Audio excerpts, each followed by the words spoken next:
지켜주세요. 저작권 및 초상권. 여러분, 강의하기 전에 저작권 및 초상권에 대해 꼭 지켜줄 예절을 안내하겠습니다. 첫 번째, 수업과 관련된 영상의 일부를 불법으로 캡처하거나 유출할 경우. 두 번째, 수업에서 제시된 자료를 무단으로 타인에게 제공할 경우. 세 번째, 수업 관련 영상이나 내용을 타인 또는 타반에게 보여줄 경우. 학생들도 법적으로 문제가 될 수 있음을 알려드립니다. 그러므로 수업에 제공한 영상과 사진을 학습의 목적으로 사용하시고 그 어떤 2차적 작업을 하지 않기를 당부드립니다. 오늘의 주제는 괜찮아, 너의 선택이잖아 입니다.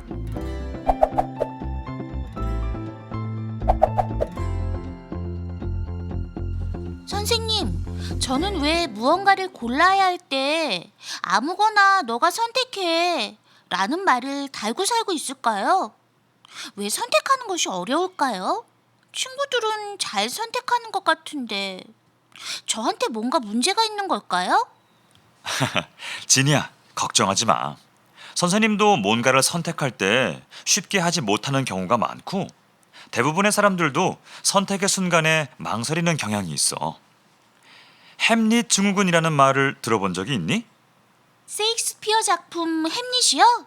아, 쌤, 당연히 알죠. 사느냐 죽느냐 그것이 문제다를 외친 분이죠. 맞아. 엉뚱한 선택을 하면 어쩌지라는 불안감으로 선택을 하지만 곧 잘한 선택인가? 혹시 새길로 빠진 건 아닐까? 라고 걱정을 하는 경향. 즉, 선택에 어려움을 겪는 증상을 햄릿 증후군에 빠졌다고 한단다. 진이가 햄릿 증후군에 얼마나 빠져 있는지 테스트를 한번 해볼까? 네, 빨리 해봐요. 진이는 136번에 체크를 했구나. 안심해도 괜찮겠다. 그 정도는 대부분의 사람들도 망설이는 부분일 테니까. 물론 이 테스트를 믿고 전적으로 햄릿 증후군에 빠졌다고 실망할 필요도 없고 또 너무 믿어서 확실한 결과로 알고 생활하면 안 되겠지?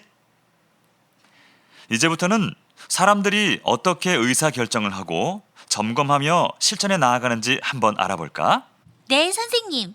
저도 상황에 맞는 진로 의사 결정을 어떻게 하는지 배워서 선택의 기로에 있을 때 보다 나은 선택을 하고 싶어요.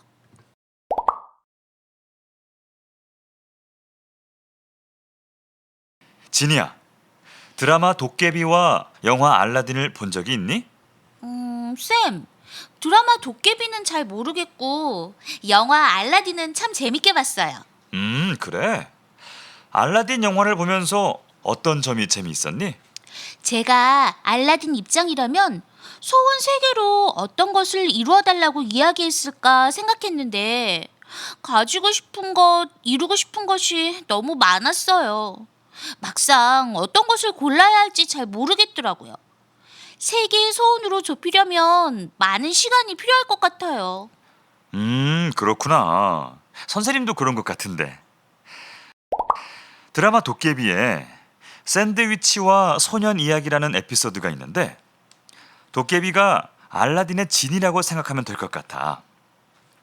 도깨비가 한 가난한 소년에게 샌드위치를 건네면서 성공할 수 있는 인생의 정답을 알려주지만 그 소년은 자신이 스스로 푼 정답으로 잘 살아간다는 이야기야.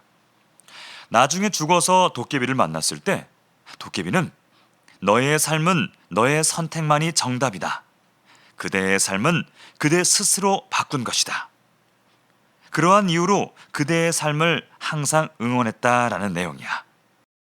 알라딘은 우연한 기회에 램프를 손에 넣게 되면서 자신의 욕심을 채우기 위한 소원을 말하지만 램프의 요정 지니가 돈과 권력은 만족이 없어. 더 많이 가질수록 더 많이 원하게 되거든. 하지만 거짓으로 얻는 게 많을수록 진짜로 얻는 건 작아져라는 말을 듣고 알라딘은 자신의 잘못을 깨닫고 미련 없이 욕심을 버리고 마지막 요술램프 소원을 자신이 아닌 다른 사람, 즉 지니의 자유를 위해 사용한다는 이야기야. 결국 우리 앞에 놓여있는 선택을 할 때 어떤 마음가짐으로 해야 하는지 생각해 봐야 한다는 거지. 아, 그렇게 깊은 뜻이 있는 줄 몰랐어요. 저도 의사 결정에 어려움이 많은데 보다 현명한 방법들을 알고 싶어요. 그렇지? 그럼 선생님과 한번 슬기로운 선택 방법에 대해 탐험해 볼까?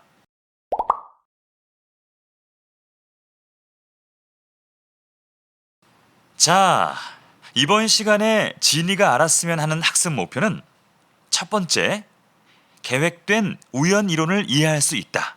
두 번째, 자신의 진로 의사 결정을 점검하여 수정할 수 있다인데, 지니가 선생님과의 설명으로 자신이 처한 상황에 맞게 합리적으로 진로 의사 결정을 할 수 있기를 바랄게.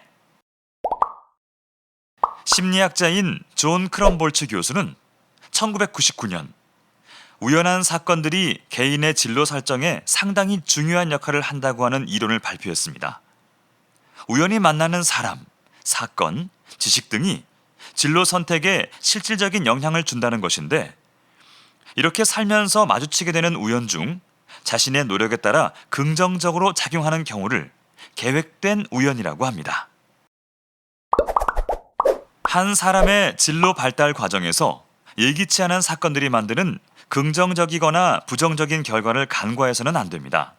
예를 들어 간호사가 되려고 했는데 병원에서 환자의 비명과 출혈을 우연히 경험하면서 본인과 맞지 않는다고 느낄 수 있습니다. 반대로 배고픔에 요리를 했다가 우연히 가족이나 친구들이 너무 맛있게 잘 먹는 모습을 보고 보람을 느껴 요리사가 되는 경우도 있습니다. 긍정적이든 부정적이든 자신의 소질을 찾고 진로를 결정하는 요인은 다름 아닌 우연한 계기라고 주장합니다. 여러분들은 진로를 설계하는 데 있어서 추상적으로 생각하는 경우가 많습니다. 자신의 적성에 맞는 직업을 찾으려면 여러 시도를 해보는 수밖에 없습니다. 아무것도 하지 않으면 아무것도 일어나지 않는다는 말처럼 직접 도전해 보면서 잘못된 점을 보완해 나가는 것이 진정한 진로 발달 과정입니다. 자신의 진로에 대한 완벽한 설계도를 그리는 것은 불가능합니다. 진로 결정을 생각만으로 할 수 있는 것도 아닙니다. 도전을 멈추지 말고 우연한 상황을 두려워하지 마세요. 해봄으로써 만나게 되는 우연한 계기들이 자신의 진로에 유리하게 작용하고 더 나아가 긍정적인 효과로 연결될 수 있습니다. 존 크럼볼츠는 성공한 사람들의 행운이나 성공에는 우연적 요소가 있긴 하지만 그것들이 그냥 저절로 얻어지는 것이 아니라 이를 이끌어내는 5가지 요소가 있다고 말합니다. 우연히 찾아올지 모르는 절호의 기회들은 개인이 가지고 있는 태도나 마음 자세에 따라 긍정적인 효과로도 연결될 수 있습니다. 평소에 다음 5가지 마음가짐을 가지고 적극적으로 행동해 보세요. 계획된 우연의 기회가 점점 더 많아지고 우연히 만난 그 사건이 진로를 결정할 수 있습니다. 성공적인 계획된 우연을 위한 그 5가지 마음가짐을 자세히 알아보도록 하겠습니다. 그 첫 번째 마음가짐은 호기심입니다. 여기서 말하는 호기심은 궁금한 것이 사라지면 새로운 것을 배우는 기회도 없어진다는 겁니다.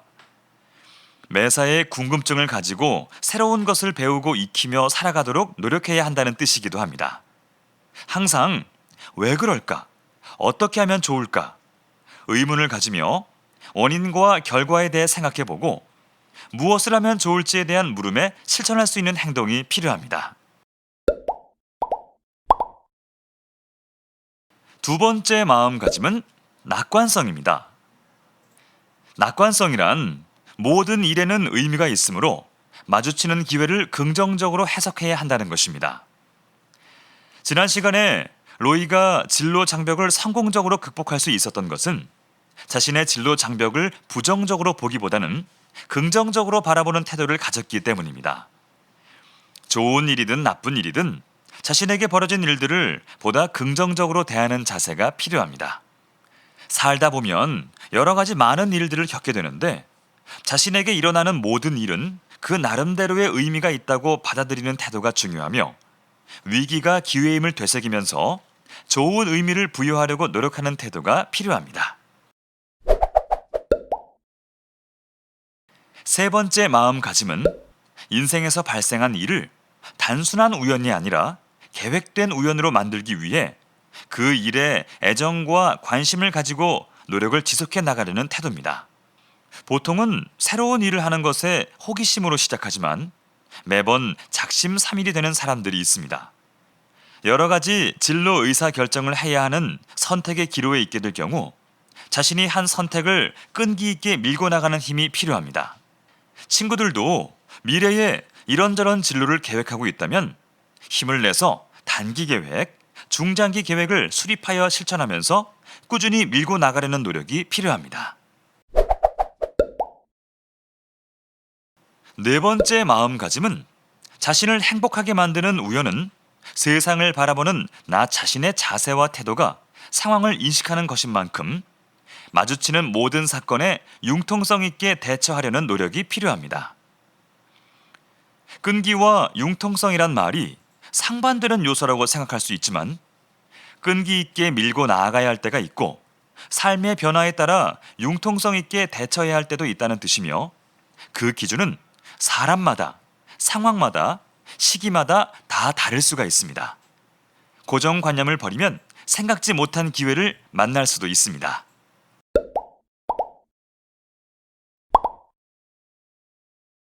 자, 마지막 다섯 번째 마음가짐은 위험 감수입니다.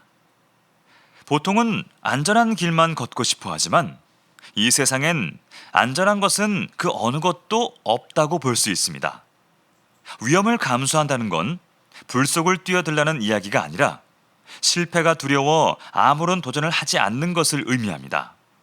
실패를 하더라도 포기하지 않고 불확실한 결과에도 용기 있게 도전하려는 정신을 말하는 것입니다. 즉, 자신이 가치 있다고 생각하는 일에는 위험이 따르더라도 용기를 내보는 것입니다. 아, 네, 알겠어요. 많은 성공한 분이라고 칭송받는 사람들은 대부분 남들이 그건 안 돼라고 외쳐도 한 번 더 도전을 한 분들이었죠. 그래, 지니야. 이제 존 크롬볼치의 계획적인 우연 이론을 어느 정도는 이해했으리라 믿어. 그리고 진로 결정을 하는데 호기심, 끈기, 낙관성, 융통성, 위험 감수 등 5가지 요인을 잊지 말고 지니의 진로 의사 결정에 반영하여 다시 한번 자신의 진로 의사 결정을 점검해 보자. 우리의 인생에는 무수히 많은 우연한 사건들이 벌어지고 있습니다. 하지만 똑같은 사건이라고 하더라도 사건을 바라보는 각자의 태도에 따라 전혀 다른 결과로 나타나기도 합니다.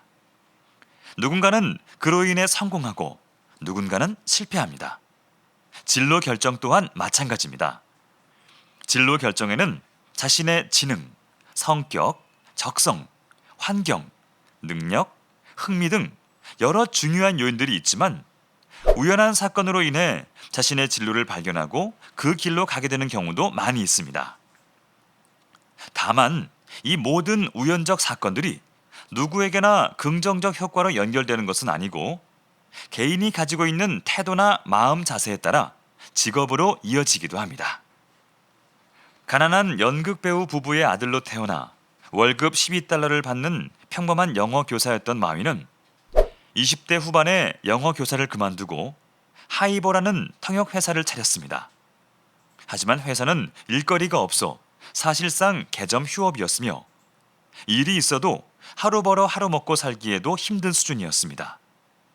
그러던 어느 날 미국 출장길에서 그의 인생에 반전이 일어납니다. 미국 지인의 집에서 우연히 인터넷을 접하게 된 마이는 인터넷 검색 시장의 가능성을 발견하고 출장에서 돌아와 중국 기업의 명단을 담은 차이나 페이지스를 만들었습니다. 중국 최초의 인터넷 회사였죠. 이 회사는 컴맹이었던 그에겐 사실 무모한 도전이었습니다. 결국 2년 만에 차이나 페이지스는 문을 닫았지만 그는 이 경험을 바탕으로 1999년 다시 두 번째 인터넷 회사 알리바바를 설립합니다. 알리바바는 현재 세계 최대 규모의 온라인 쇼핑몰로서 매일 1억 명 이상의 사람들이 거래하고 있습니다. 마인 회장은 이렇게 말합니다. 성공한 사람은 불평하지 않는다. 다만 불평하는 곳을 유심히 관찰한다. 그곳에 기회가 있기 때문이다. 우연을 유심히 관찰해 보세요. 당신도 그곳에서 기회를 발견할 수 있습니다. 도자기 공예 강사가 학생을 두 그룹으로 나누어 실험하였습니다. 학생들에게 도자기 작품 채점 기준을 설명하면서 첫 번째 그룹에는 도자기를 50개 만든 학생은 A, 40개를 만든 학생은 B를 받게 될 겁니다 라고 하고, 두 번째 그룹에는 만든 작품 중 가장 잘 만든 작품 한 점만으로 평가를 받게 될 겁니다 라고 하였습니다. 첫 번째 그룹에는 양을, 두 번째 그룹에는 질을 중요하게 생각하도록 한 것입니다. 양과 질로 나눈 이 평가에서 당신은 어느 그룹이 더 좋은 작품을 만들었을 것이라고 예상하시나요? 결과는 놀랍게도 최고의 작품을 제출한 학생들은 모두 양 중심 그룹에 속해 있었습니다. 질을 앞세우는 행동은 실수는 적지만 일에 능숙해질 기회도 그만큼 줄어들기 때문입니다. 우리는 흔히 커다란 성공은 정밀하게 잘 설계된 계획과 이를 계획대로 실천했을 때 만들어진다고 생각합니다. 계획된 우연 이론, 즉 사람은 수많은 기회 중 우연한 계기로 직업을 선택한다는 진로 결정 이론을 완성하고 작은 행동의 힘을 강조합니다. 자신이 원하는 일을 찾지 못했다면 어떤 일이든 시도하는 것이 중요합니다. 성공은 대개 위태로운 상황과 어설픈 노력으로부터 시작됩니다. 성공을 거두고 싶다면 지금 당장 시작하세요. 오늘 시작한 작은 행동이 내 모든 것을 변화시킬 것입니다.